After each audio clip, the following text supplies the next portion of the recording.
PMT.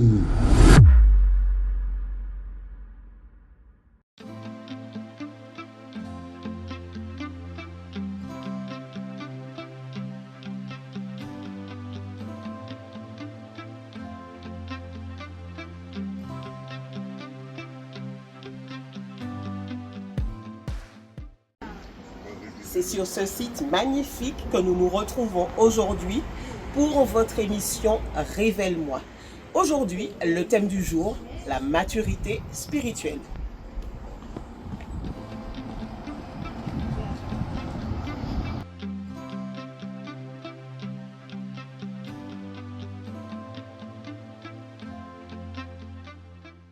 Quand les enfants d'Israël, sortis du milieu de l'Égypte après 400 ans de captivité, Dieu les conduisit vers la mer Rouge. Le Seigneur permit que la mer Rouge s'ouvrît devant eux sans que le peuple n'ait rien eu à faire. Cependant, quand les enfants d'Israël sont arrivés à la traversée du Jourdain, le Seigneur leur demanda un pas de foi. Ils ont dû d'abord mettre le premier pied à l'intérieur du Jourdain et c'est alors que le fleuve s'est ouvert devant eux. Pour rentrer dans le pays de la promesse, le peuple d'Israël, sous la houlette de Josué, a dû carrément se battre cette fois-ci. Donc 3 méthodes différentes. La première méthode, quand ils sont bébés spirituels, Dieu leur ouvre le chemin. Ensuite, Dieu leur demande de faire un pas de foi et le chemin s'ouvre devant eux.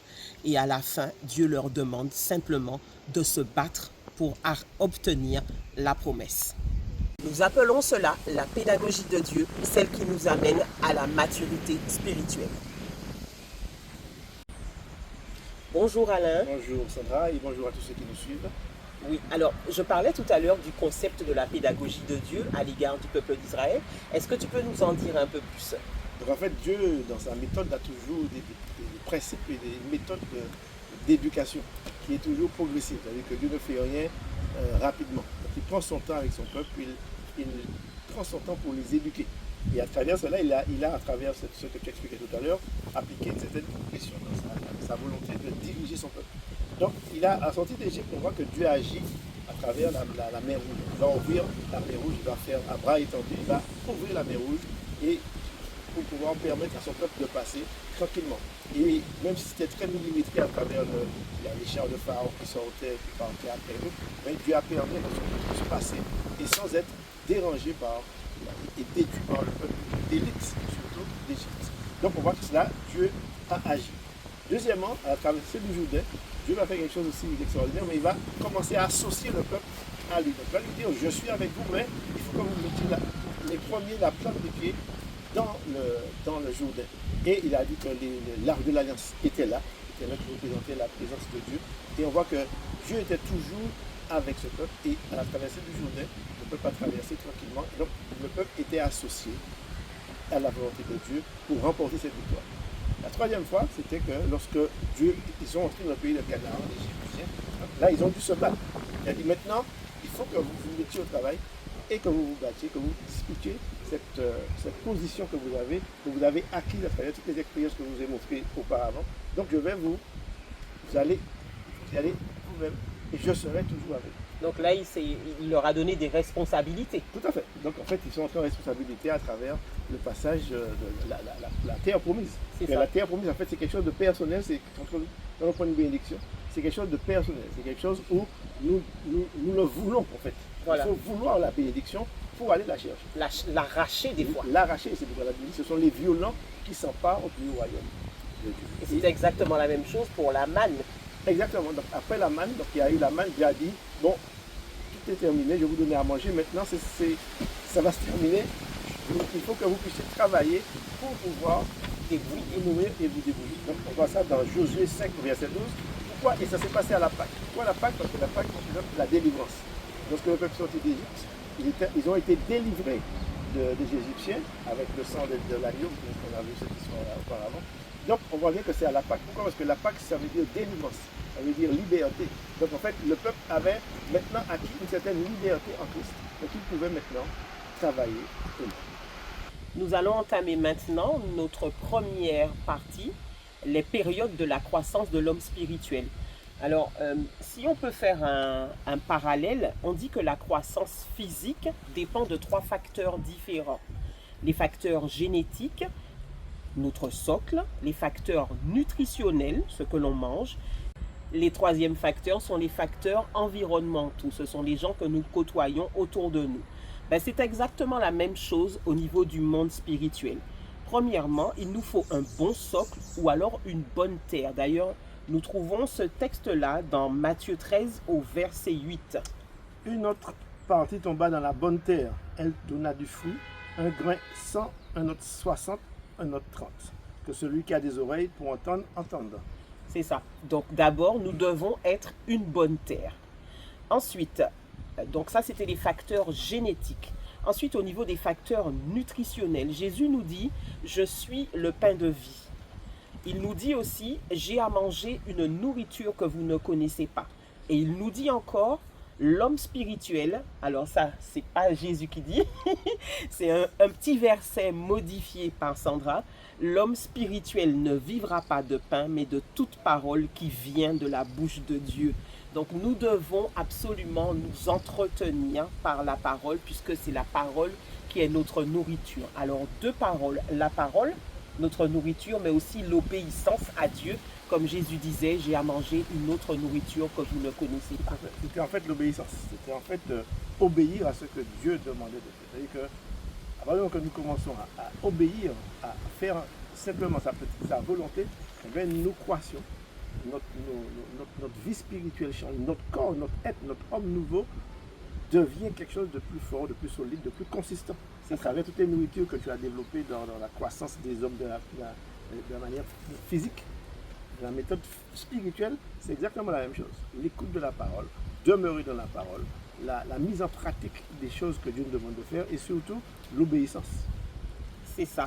Alors, nous avons parlé tout à l'heure des facteurs environnementaux pour l'évolution de l'homme physique. Et pour l'évolution de l'homme spirituel, il y a un verset qui nous dit « Le fer aiguise le fer ». La communion fraternelle. La communion fraternelle. Donc, nous avons besoin les uns des autres, nous avons besoin des dons que le Seigneur a déposés en chacun des frères et sœurs. C'est pour ça qu'il faut exercer la communion fraternelle. D'ailleurs, c'est un commandement.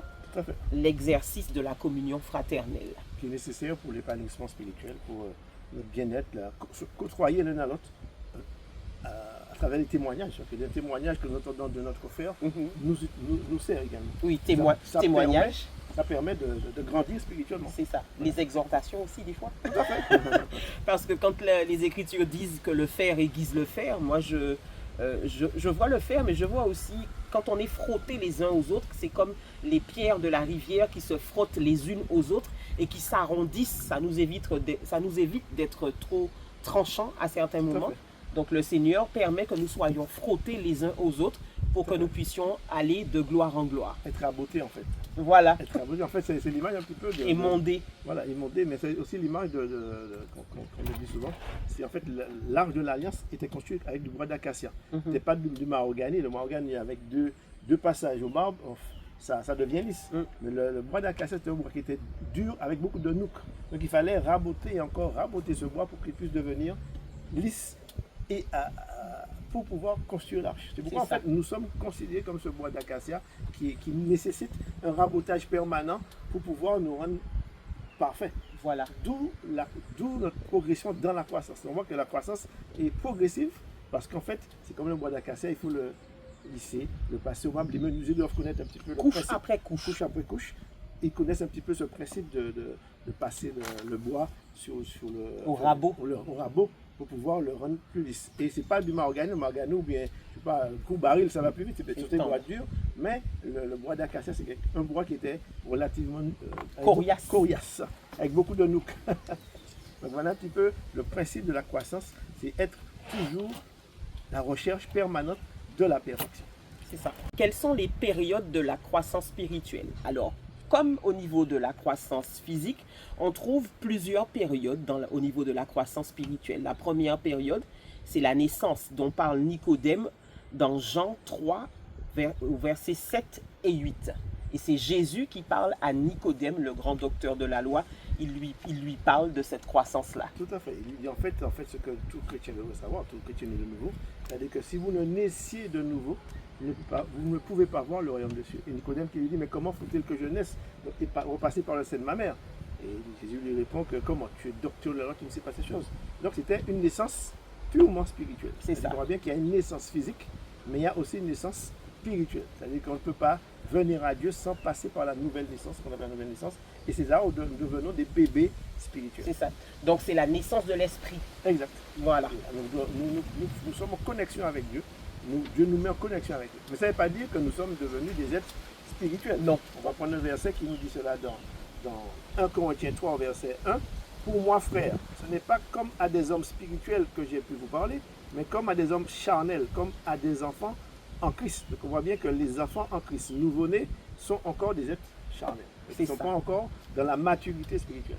Donc Paul, il qualifiait, selon le verset, il qualifiait d'hommes non spirituels ou bien pas encore matures quand il parlait de la jalousie et des disputes qu'il y avait au milieu d'eux. Tout à fait. Et ce verset m'a un petit peu, la suite du verset de ce que tu as lu m'a un petit peu interpellé. Tout à fait. C'était pour lui, on est bébé spirituel quand on est encore mené totalement par la chair. Tout à fait. En effet, puisqu'il y a parmi vous de la jalousie, des disputes, ne vous pas charnel et ne marchez-vous pas selon l'homme.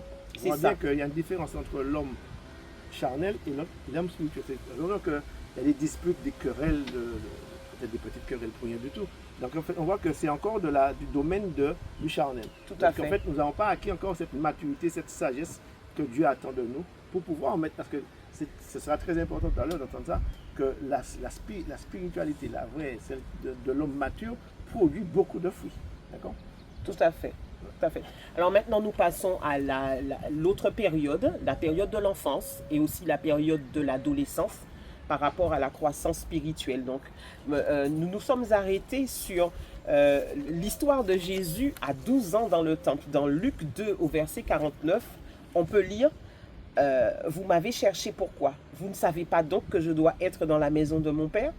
Donc là, c'est pour remettre un petit peu dans le contexte, c'est Jésus, il est parti avec ses parents, ils sont partis à Jérusalem, et puis il décide de ne pas rentrer avec eux, il reste dans le temple. Il a 12 ans, il décide de ne pas rentrer, il pense qu'il est suffisamment grand pour se débrouiller tout seul. Et ses parents rentrent à la maison, ils ne se rendent pas compte de son absence, et puis au bout d'un moment, ils voient que Jésus n'est pas avec eux. Et ils le retrouvent 3 jours plus tard dans le temple à écouter, à poser des questions au docteur de la loi. Et à ce moment-là, il a cette phrase que je trouve un peu, il était un peu véhément à 12 ans. Vous m'avez cherché pourquoi? Vous ne savez donc pas que je dois être dans la maison de mon Père? Donc là, on voit un adolescent un peu rebelle, sans aucune sagesse. Voilà. Et d'ailleurs, la suite du texte nous dit qu'il a dû apprendre la sagesse. La suite du texte nous dit qu'il allait croître en sagesse et en obéissance. Dans Galates 4.1, verset 2, il nous dit, donc quand l'héritier est encore un enfant, il n'est pas différent d'un esclave. Pourtant, c'est celui qui sera propriétaire de tout. Mais il doit obéir à des personnes qui s'occupent de lui et de ses affaires jusqu'au jour fixé par son père. On voit bien qu'il y a une période, une progression où nous sommes des fois guidés, nous sommes un peu aidés dans notre progression spirituelle jusqu'à ce que nous puissions devenir de vrais sacrificateurs, des hommes faits à la stature parfaite de Christ. C'est ça. Et là, tu viens de dire jusqu'au jour fixé par son Père. Voilà. Et j'étais en train de lire le texte où Jésus a accompli son premier miracle. On voit bien, c'était le miracle, la multiplication, le vin. C'était quand il a transformé l'eau en vin. Effectivement, c'est sa mère qui lui a dit qu'il devait à ce moment-là accomplir son premier miracle. Il n'avait même pas décidé ce jour-là de lui-même de le faire, mais il a eu l'autorisation de sa mère pour pouvoir débuter ses premiers miracles. Exactement. Donc, on voit bien qu'il a commencé, qu'il a été maintenant institué. Voilà. Où, en fait, la mission commençait. Donc sa mère elle a parlé. Elle a conduit jusqu'à ce moment. Il a dit maintenant, c'est le moment d'y aller. Voilà. Et donc il est parti, il a fait son premier miracle. Et c'est là qu'a ça. commencé son ministère glorieux. Donc on voit bien qu'il y a ces trois périodes, ces trois phases que nous avons expliquées pour nous permettre de grandir. Bébé, ado, et après adulte, et adulte mûr, bien sûr. Tout à fait. Comment définir le concept de maturité spirituelle? Donc nous allons voir un verset dans Éphésiens 4 au verset 12 à 15. Donc il dit, alors on va commencer au verset 11. Il a donné les uns comme apôtres, les autres comme prophètes, les autres comme évangélistes, les autres comme pasteurs et docteurs, pour le perfectionnement des saints en vue de l'œuvre du ministère et de l'édification du corps de Christ, jusqu'à ce que nous soyons tous parvenus à l'unité de la foi et de la connaissance du Fils de Dieu, à l'état d'homme fait, à la mesure de la stature parfaite de Christ. Ainsi, nous ne serons plus des enfants flottants et emportés à tout vent de doctrine par la tromperie des hommes et par le ruse dans les moyens de séduction. Mais en professant la vérité, dans l'amour, nous croîtrons à tous égards en celui qui est le chef, Christ. Amen.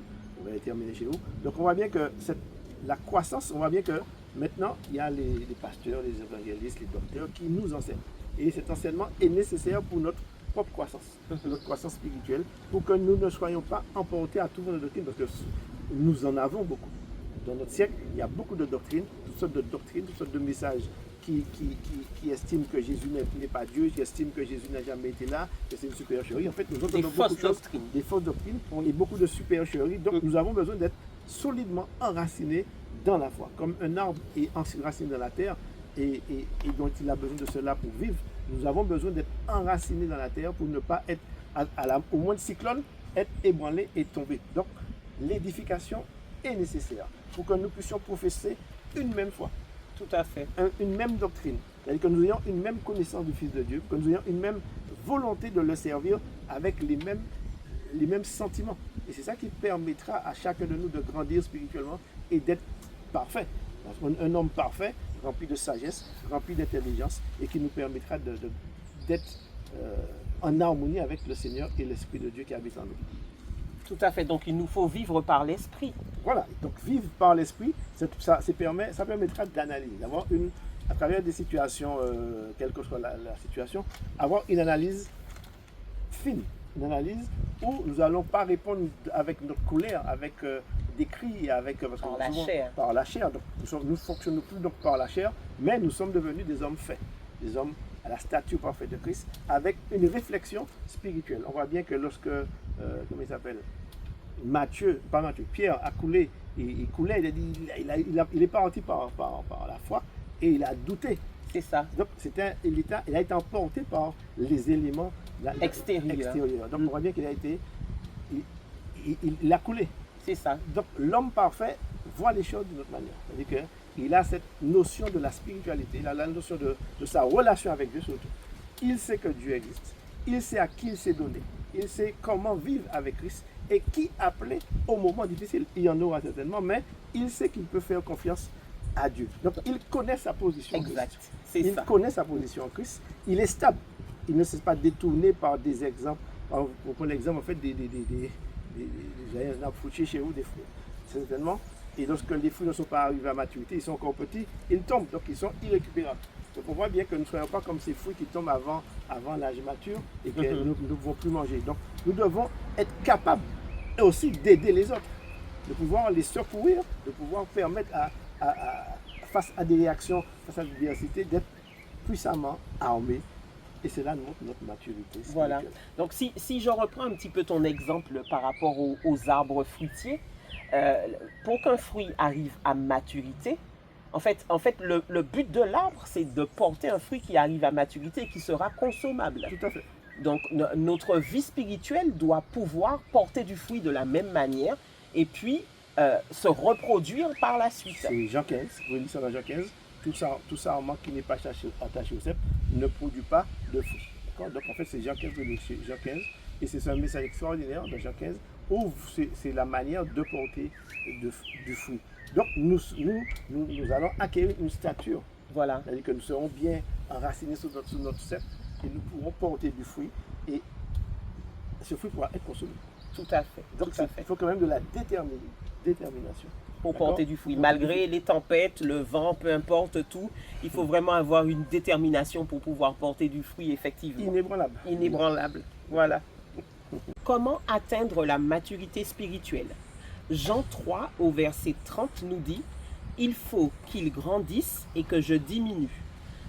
En version français courant, il est écrit « Lui, Jésus, doit prendre de plus en plus de place et moi de moins en moins ». Cette version-là, elle est vraiment explicite. Tout à fait. Donc, voyons que Christ, le roi, celui qu'on appelle Jésus-Christ, Christ le roi, doit prendre de la place. Donc il est roi. Et cette onction-là, nous devons l'avoir en permanence. C'est-à-dire que la rechercher pour la progression, la prospérité spirituelle de notre âme. Donc l'onction, c'est celle qui va nous permettre d'avoir les révélations maintenant. Nous aurons les révélations, nous aurons la connaissance, nous aurons les dons de l'esprit donc, qui nous permettront de connaître les choses. La connaissance, c'est ça. En fait, c'est d'avoir ce que nous avons devant une situation, nous avons une révélation comme quoi on sait quelque chose.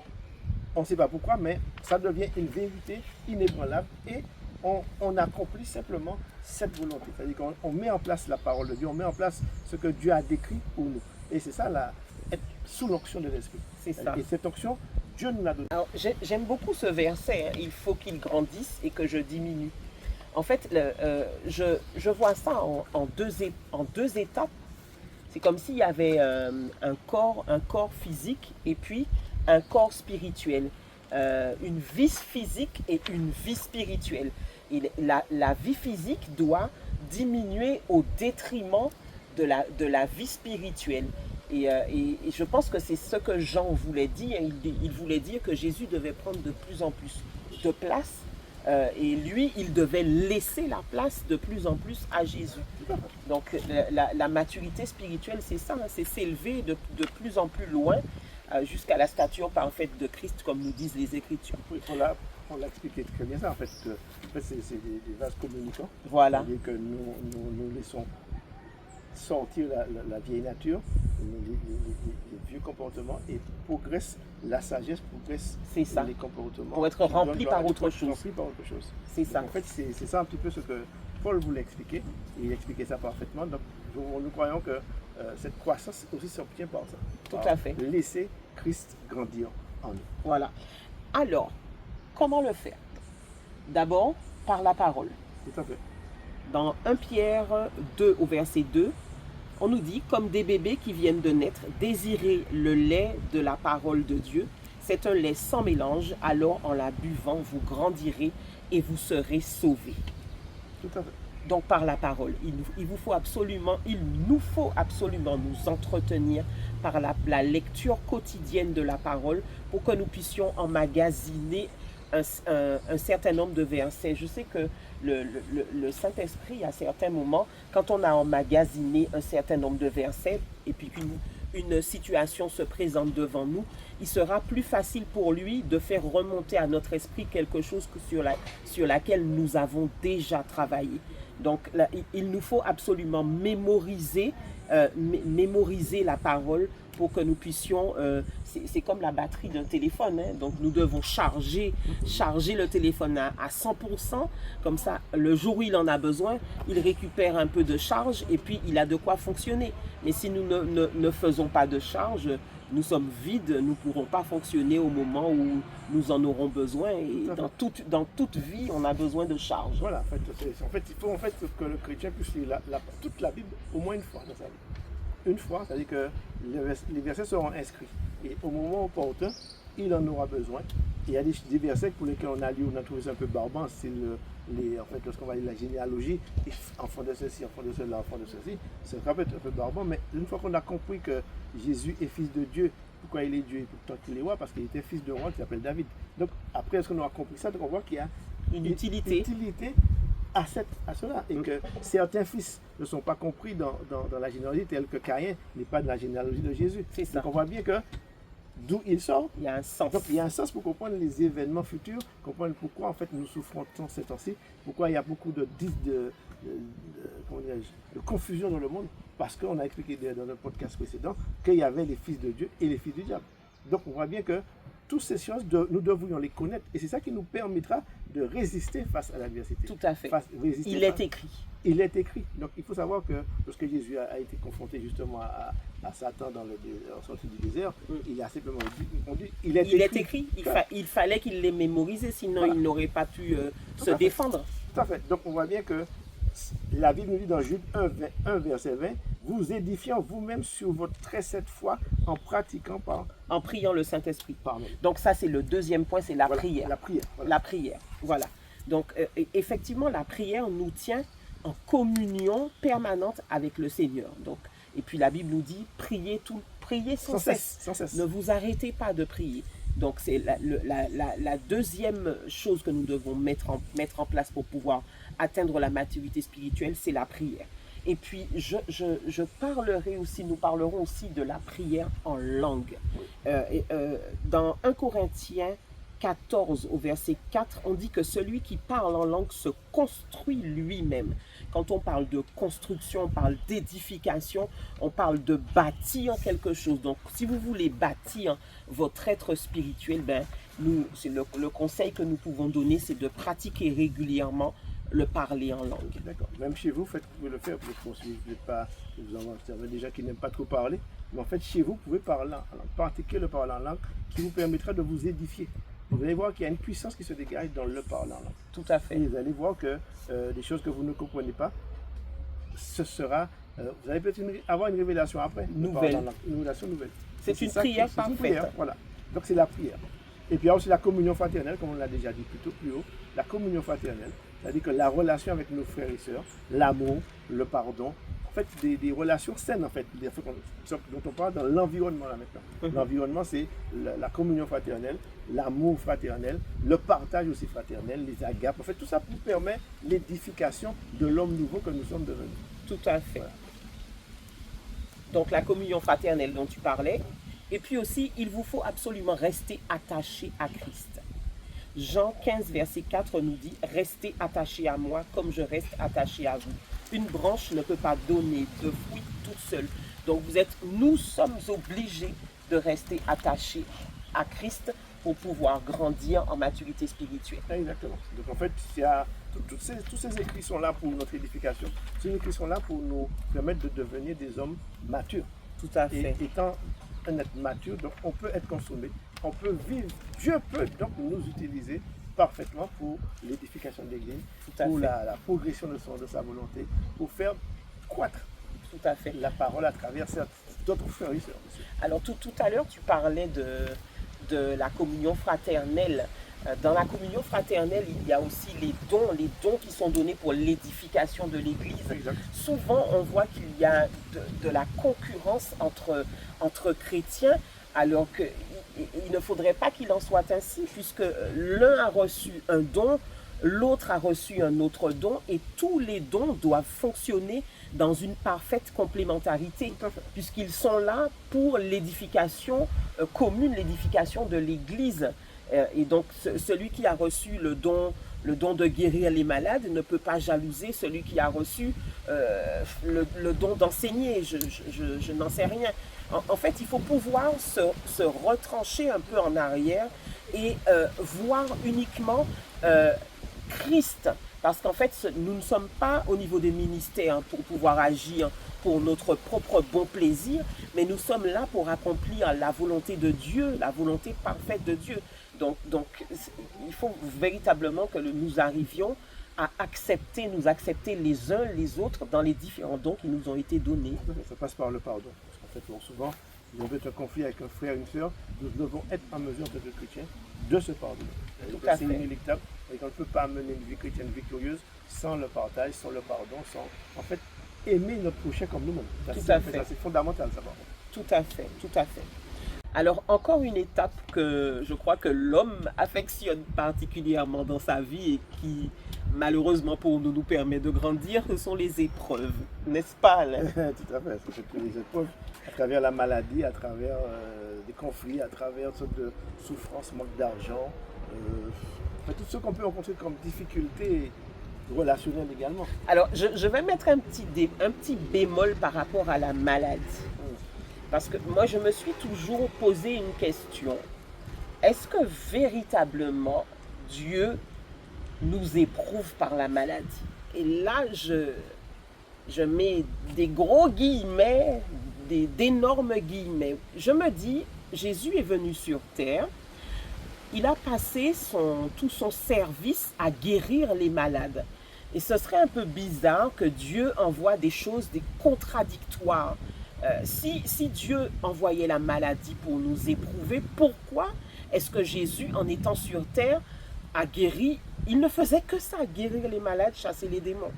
Donc ça me semble un peu bizarre. Et d'autre part, il y a un autre commandement qu'il nous laisse après avoir reçu le Saint-Esprit. Il dit, allez, la première chose qu'il dit, c'est guérissez les malades. Donc on a pour habitude dans nos églises, on entend souvent le discours de Dieu m'a fait tomber malade. J'avoue que c'est pas, je n'y crois pas. Je n'y crois pas parce que c'est contradictoire avec les actions de Jésus sur la terre. Sa volonté, d'accord. Donc Dieu veut, en fait, la maladie n'est pas à la gloire de Dieu. La maladie, c'est souvent lorsqu'on appelle un cancer, par exemple, on l'appelle tumeur maligne. Voilà. Donc on voit bien que si elle est maligne, c'est qu'elle n'est pas, elle est du malin. Tout à fait. Donc elle n'est pas à la gloire de Dieu. Donc la maladie, c'est quelque chose. Donc maintenant, Dieu va utiliser la maladie pour sa gloire, pour glorifier son nom, pour guérir les malades, pour ramener les gens à lui. Mais il ne faut pas se laisser Il ne faire. faut pas se laisser faire. Il faut prendre position en tant que chrétien mature surtout, pour prendre autorité et pour se délivrer soi-même et délivrer les autres. Donc la maturité permet une interaction, une puissance qui va se dégager en nous pour la délivrance de certains de nos frères et sœurs. C'est ça. Donc si jamais vous êtes malade, ne restez pas, n'acceptez pas. Faut pas forcément accepter. Parce que il y a des fois où vous pouvez trouver vos solutions tout simplement dans la Bible. Moi, souvent, je dis que la réalité que je suis en train de vivre, c'est pas forcément la vérité. Et je vais aller chercher la vérité de la parole de Dieu. Par exemple, on vous donne un diagnostic assez terrible par rapport à votre santé. Il y a un verset que vous pouvez sortir comme une arme. Vous dites, non, je ne mourrai pas, je vivrai et je raconterai les œuvres de l'Éternel et mon corps va devoir s'aligner à la parole du Seigneur. C'est tout. Il y a d'autres cas, par exemple, pour le cas de Paul. Paul, lorsqu'il a été, en fait, il a demandé à Dieu de le guérir plusieurs fois. Il avait une écharde dans la chair. Mais c'était quoi l'écharde? Pourquoi? Pour pouvoir l'empêcher de s'enorgueillir. Donc on voit bien que cette souffrance qu'il avait à travers une maladie, c'était pour ne pas qu'il s'enorgueillisse, parce qu'on voit avec l'excédent de la connaissance que Paul avait, donc il aurait pu s'enorgueillir. Mais Dieu a laissé l'écharde, et puis il a dit plusieurs fois, j'ai prié Seigneur de me guérir. Il ne l'a pas fait. Mais on remarque que c'est le seul dans la Bible. Le seul, il est tout seul. Donc, on en a fait une doctrine. On a fait l'exception qui fait la règle. Voilà. On a fait de l'exception qui fait la règle une doctrine. Voilà. Et quand on veut connaître, moi je sais que quand on veut connaître la pensée de Dieu sur un sujet, il faut avoir un nombre incalculable de versets pour qu'on puisse saisir quelle est sa pensée. Et là, on a pris l'exemple de Paul et on en a fait une doctrine entière, et donc on peut tomber malade à tout va et c'est Dieu qui veut ça. Non, pas forcément. Il faut prier pour se délivrer de la maladie. Voilà. Il faut parler. Voilà. Il y a un verset qui dit, j'ai cru, c'est pourquoi j'ai parlé. Amen. Notre parole, quand on devient des hommes matures, notre parole a de la puissance. Donc j'ai cru, c'est pourquoi j'ai parlé. Et quand je parle, je parle au vent, je parle à la terre, et toutes les puissances des ténèbres doivent se soumettre à la parole qui sort de ma bouche, parce que j'ai à l'intérieur de moi une puissance qui s'appelle le Saint-Esprit. Donc j'ai cru, c'est pourquoi je parle. Amen. Nous devons être transformés de gloire en gloire. C'est-à-dire que la transformation va se produire à travers tous ces éléments que nous avons édictés à travers notre message et nous permettre de grandir. Et ce sera un sacrifice de vie. C'est-à-dire que ça se fait par sacrifice. C'est engagé avec Christ à devenir des hommes matures. Et cette maturité, nous l'obtenons par la foi et la détermination de chaque jour. C'est ça. J'aime bien quand tu parles du sacrifice d'une vie. Parce que la maturité, oui, tout à fait. La maturité extrême, en fait, c'est le sacrifice de sa vie. Voilà. Jésus, quand il est arrivé à la croix, il n'avait pas trop envie d'y aller, mais cependant, il a dit non pas ce que moi je veux, mais ce que toi tu veux. Et là, il a décidé de sacrifier sa vie. Il a déposé sa vie sur l'autel pour que nous soyons là aujourd'hui en train de vous parler. Donc la maturité ultime, quand on est arrivé au dernier point, c'est quand on est capable de dire ce n'est plus moi qui vis, mais c'est Christ qui vit en moi. Vous avez trouvé ça dans Galates 2, verset 20. Voilà, c'est ça. Et l'apôtre Paul, il en était arrivé là, il avait tout livré et il ne vivait plus. En fait, son homme naturel était mort et c'est son homme spirituel qui était vivant. Donc tout ce qui se passait sur terre était regardé pour lui comme de la boue, comme il le dit. Voilà. Donc il était arrivé à la stature parfaite de Christ et c'est ce qu'il a pu dire à la fin quand il a dit j'ai remporté le prix de la vocation céleste. Le prix de la vocation céleste. Voilà, et donc dorénavant, en tant que mature, nous devons regarder les choses d'en haut et pas d'en bas. C'est-à-dire que si nous regardons d'en haut, nous allons voir les choses toutes petites. C'est ça. Comme si nous sommes dans un avion, nous regardons la Martinique, on la voit petite. Mais si nous sommes au Lamentin, nous regardons le Lamentin, nous allons voir toute une série de voitures d'embouteillage. Mais en fait, alors qu'en étant en haut, nous allons voir tout. C'est ça. Nous allons avoir une vue d'ensemble.